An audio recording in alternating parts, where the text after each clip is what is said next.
இந்த நடு காட்டுல கொண்டு வந்து பஸ் பிரேக் டவுன் ஆகுது. இப்ப எப்படி ஊர் உள்ள போகிறது? இங்க இருந்து 5 கிலோமீட்டர் நடந்தா போக முடியும்? அம்மா, ஏதாவது வண்டி வந்தா லிஃப்ட் கேளுமா, அப்படியே போயிடுவோம். நானே அதை தான் தாத்தா பார்த்துட்டு இருக்கேன். ஏதாவது வருதான்னு பாப்போம். அதோ தூரத்துல ஒரு வண்டி வருது, அவர்கிட்ட லிஃப்ட் கேட்டு பாப்போம். இந்த நேரத்துல பஸ் பிரேக் டவுன் ஆயிடுச்சு. அப்பாவுக்கு வேற ஃபோன் பண்ணா எடுக்க கூட மாட்டாரு. ஷோ, ஐயோ, பனி காலன்றதுனால 5 மணிக்கெல்லாம் குளிர ஆரம்பிச்சிடுதே. தம்பி தம்பி நில்லுங்க. தம்பி, அந்த பக்கத்து ஊர்ல கொஞ்சம் இறக்கி விட்டுறியா? வயசானவரு. சரி ஆண்டி, வந்து உட்காருங்க. ரொம்ப நன்றியா. தாத்தா வாங்க. அப்பா, எங்கயா ஏறி உட்காருது? பின்னாடி உட்காருங்க தாத்தா. ஐயோ, கூட நின்னுட்டு இருந்த இவங்களும் போயிடுவாங்க போலயே. தாத்தா தள்ளி உட்காருங்க தாத்தா.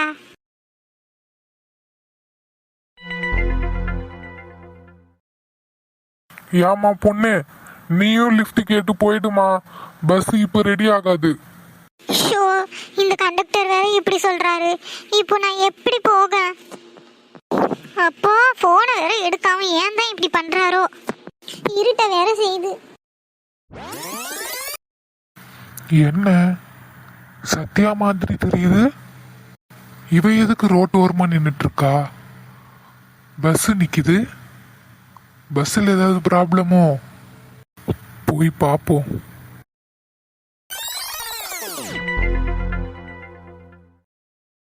பாக்குறாளா? பாக்கட்டும் பாக்கட்டும். டேய் மச்சான், இங்க என்னடா பண்ணிட்டு இருக்க? பார்த்து எவ்வளோ நாள் ஆச்சு. கண்டக்டரா ஒர்க் பண்றியா? ஆமாண்டா. இதை எப்போ ரெடி பண்ணி கொண்டு போறதுன்னே தெரியலடா. கார் வேணா இருக்கு, லிஃப்ட் தர வரியாடா? டேய், நான் கண்டக்டர்டா. பஸ் ரெடி பண்ணி டெப்போல கொண்டு போய் விடணும். உன் கூட நான் லிஃப்ட் கேட்டு போய் என்னடா பண்றது? நீ போடா, நான் பாத்துக்கிறேன். அப்போ நான் கிளம்பிடுமாடா? இந்த ஆள் உண்மையாவே நம்மள பார்க்கலையா, இல்ல பார்த்தும் பார்க்காத மாதிரி நிக்கிறாரா? வாயை திறக்கிறாளா பாரு. இப்போ கூட வாயை திறந்து லிஃப்ட் கேட்க மாட்டா. சரிடா மச்சான், பார்த்து பஸ் ரெடி பண்ணிட்டு வாங்க. இருட்ட வேற போகுது. இந்த காட்டுல நிறைய மிருகம்லாம் கூட இருக்காமே. என்னது, மிருகம் இருக்கா? இந்த ஆள் வேற பயமுறுத்துறதுக்குனே சொல்லுவாரு. உண்மையாவே இருக்குமோ? பேசாம நம்ம போய் அவர்கிட்ட கேட்டுடலாமா? மேடம், நீங்களா? உங்களை இங்க பாப்பேன்னு நான் எதிர்பார்க்கவே இல்லை.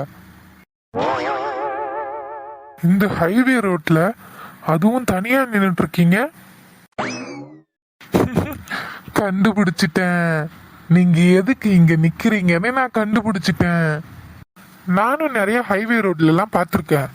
இந்த ரோட்டு ஓரமா மாங்காய் கொய்யா காலம் விற்பாங்களே, அந்த வேலை பாக்குறீங்களா? பரவாயில்ல, பார்ட் டைம் ஜாபா இந்த வேலையெல்லாம் பாக்குறீங்க. நான் ஒரு டிப்பு சொல்றேன், கேட்டுக்கோங்க. இந்த பிசினஸ் பொறுத்த வரைக்கும் நீங்க இந்த மாதிரி பேகுக்கு உள்ளாரியே எல்லாத்தையும் வச்சிருந்தீங்கன்னா யாரும் வாங்க மாட்டாங்க. வெளியே எடுத்து அடுக்கி வச்சுட்டு கீழே உட்காந்துக்கோங்க. அப்பதான் ரோட்ல போறவங்க எல்லாம் ஓகே, எங்க கொய்யாக்காய் விக்குதுன்னு நிறுத்தி வாங்குவாங்க. இப்படி பேகு உள்ள கொய்யாக்காவியும் மாங்காயும் வச்சுக்கிட்டு ரோட்டு வருமா நின்னா யார் வந்து வாங்குவா? எல்லாம் என் நேரம். இந்த ஆள்கிட்ட எப்படி கலாய் வாங்கணும்னு இருக்கு. சரி, எனக்கு ஒரு 50 ரூபாய்க்கு கொடுங்க. என்னது? கொய்யாக்கா. என்ன பார்த்தா ரோட்டு ஓரம் கொய்யாக்கா விற்கிற மாதிரி தெரியுதா? அப்போ வேற என்ன விற்கிறீங்க? என்ன கிண்டலா? இல்லம்மா தாயே, நீ ரோட்டு ஓரத்துல கொய்யாக்காவியே மாங்காவியே இல்லை ஏதாவது பண்ணு. எனக்கு என்ன வந்துச்சு? நான் கிளம்புறேன், ஆளை விடுப்பா. போதையா, கூட்டிட்டு வாயை திறக்கிறாளா பாரு. பசைய கிசைய முழுங்கிருப்பாளா? வாயை இவ்வளோ டைட்டா மூடி வச்சுட்டு இருக்கா. ஏன் ஒரு வார்த்தை லிஃப்ட் கொடுங்கன்னு கேட்டா என்ன குறைஞ்சிருவாளா? பார்க்க வேற பாவமா இருக்கு. தனியா வேற நிக்கிறா. எப்படி விட்டுட்டு போறது? பேசாம நம்மளே கேட்டுருவோமா? ஷோ போயிடுவாரு போலயே. பேசாம நம்மளே லிஃப்ட் கேட்டுருவோமா? வேற வழியே இல்லை. இங்க நிக்கிறது ஒன்றும் சேஃபும் கிடையாது. லிஃப்ட் கேட்டு போயிட வேண்டியதான். சத்யா வா போலாம். ஏதோ நீங்க இவ்வளவு தூரம் கூப்பிடுறீங்களே, கம்பல் பண்றீங்களேன்றதுனால வரேன். சரி சரி, நான் கம்பல் பண்ணி தான் கூப்பிடுறேன். வா போலாம். என்ன சத்யா மாதிரி தெரியுது? இவ எதுக்கு ரோட்டு ஓரமா நின்னுட்டு இருக்கா? பஸ் நிக்குது. பஸ்ஸில் ஏதாவது ப்ராப்ளமோ? போய் பார்ப்போம். ரொம்ப தேங்க்ஸ் சத்யா. எங்க நான் கூப்பிட்டு வரமாட்டியோன்னு நினைச்சேன். எப்படியோ நான் கம்பல் பண்ணி கூப்பிட்டதுனால நீ வந்திருக்க. இந்த ஆள் கிண்டல் பண்றாரா இல்ல சீரியஸா சொல்றாரா? என்னம்மா? ஒன்றும் இல்ல. Okay okay. பெல்ட்டை போடு. சீட் பெல்ட்டை போடு. அங்க இல்ல, இப்படி போடணும்.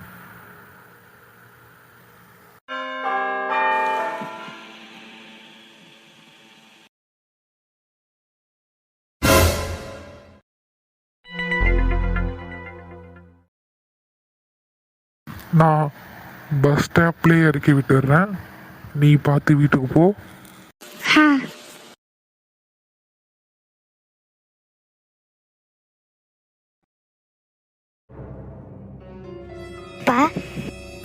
வாமா மீனா, எப்போ வந்த? ஏன் நின்னுட்டே இருக்க? உட்காரு. இல்லப்பா பரவாயில்ல. என்னம்மா விஷயம்? திடீர்னு வீட்டுக்கு வந்திருக்கீங்க? ஒரு விஷயமும் இல்லப்பா. அம்மாவை கூட்டிட்டு வந்து இங்க விட்டுட்டு போகிறதுக்காக வந்தேன். எத்தனை நாளைக்கு தான் அம்மா பாட்டி வீட்டிலேயே இருப்பாங்க? அதான் அம்மாவை கஷ்டப்பட்டு கன்வின்ஸ் பண்ணி கூப்பிட்டு வந்திருக்கேன். நீங்க எதுவும் தயவு செஞ்சு எதுவும் சொல்லி அம்மாவை கோவப்படுத்தாதீங்க. யாருமா? நானா கோவப்படுத்துறேன்? அப்பா இதுக்கு முன்னாடி என்ன வேணாலும் நடந்திருக்கலாம்ப்பா. இனிமேட்டாவது நீங்கள் 2 பேரும் சந்தோஷமாக இருக்கணும்ப்பா.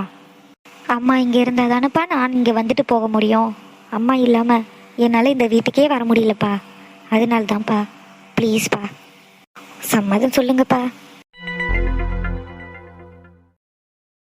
நான் என்னைக்குமா உன் விருப்பத்துக்கு மறுப்பு சொல்லியிருக்கேன்? உள்ள போக சொல்லு. தேங்க்ஸ்ப்பா, ரொம்ப ரொம்ப தேங்க்ஸ்ப்பா. அம்மா உள்ளே போங்கம்மா. சாரிங்க, இனி நான் எதுவும் பிரச்சனை பண்ண மாட்டேன். இது வரைக்கும் நான் பண்ணது எல்லாத்துக்கும் மன்னிப்பு கேட்டுக்கிறேன்.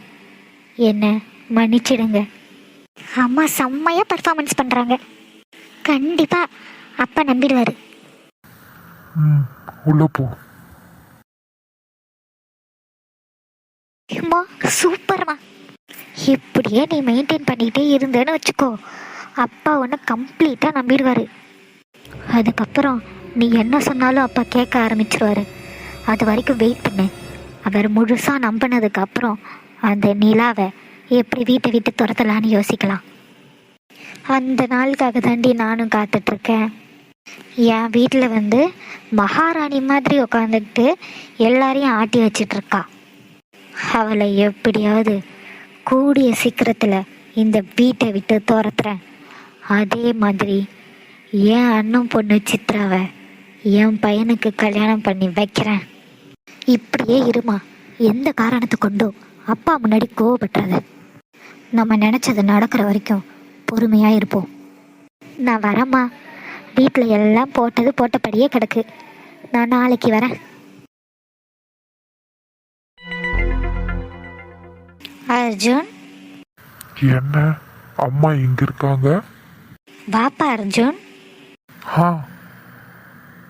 நீங்க ஏன்பா நான் வரக்கூடாதா? ஐயோ இல்லம்மா, நான் அப்படிலாம் சொல்லல. நீங்க இங்க இருக்கிறது எனக்கு ரொம்ப ஹாப்பிமா. சரி அர்ஜுன், நீ போய் ஃப்ரெஷ் ஆயிட்டு வா. அம்மா உங்களுக்கு சூடா டின்னர் செஞ்சு வைக்கிறேன். ஓகேம்மா.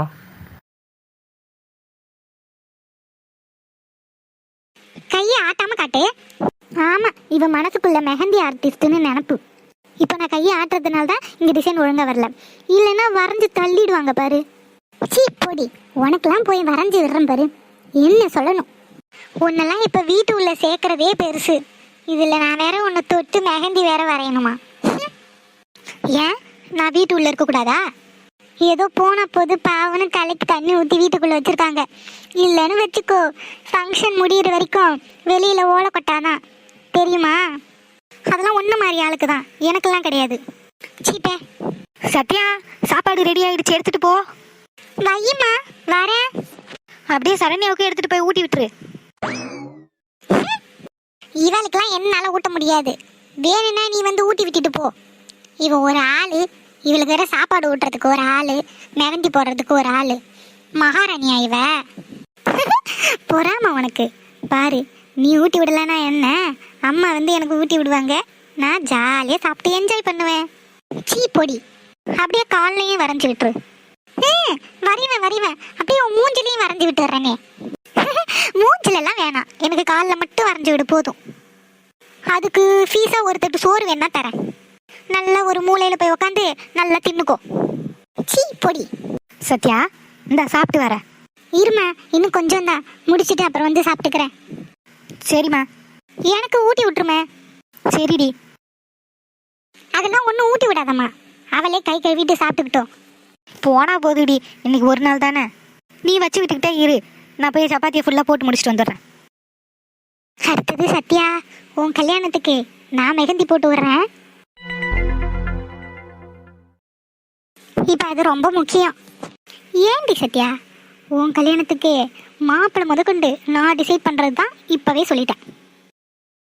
சரி சொல்லு, உனக்கு எந்த மாதிரி மாப்பிள்ளை வேணும்னு சொல்லு. ஏய், உன்கிட்ட தான் கேட்குறேன். என்ன கல்யாணம்னு சொன்ன உடனே வெக்கம் வந்துருச்சா? ஏய், உன் வயசுக்கு தகுந்த மாதிரி பேசு. வாய மூடு, எல்லாம் அப்போ பார்த்துக்கலாம் நடக்கும்போது.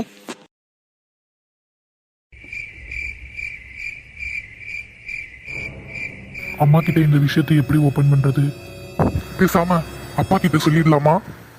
அவர்கிட்ட சொன்னா அவர் புரிஞ்சுப்பாரு, அம்மாவையும் அவரே கன்வின்ஸ் பண்ணிடுவாரு. அப்பா கிட்ட சொல்றதுதான் சரி.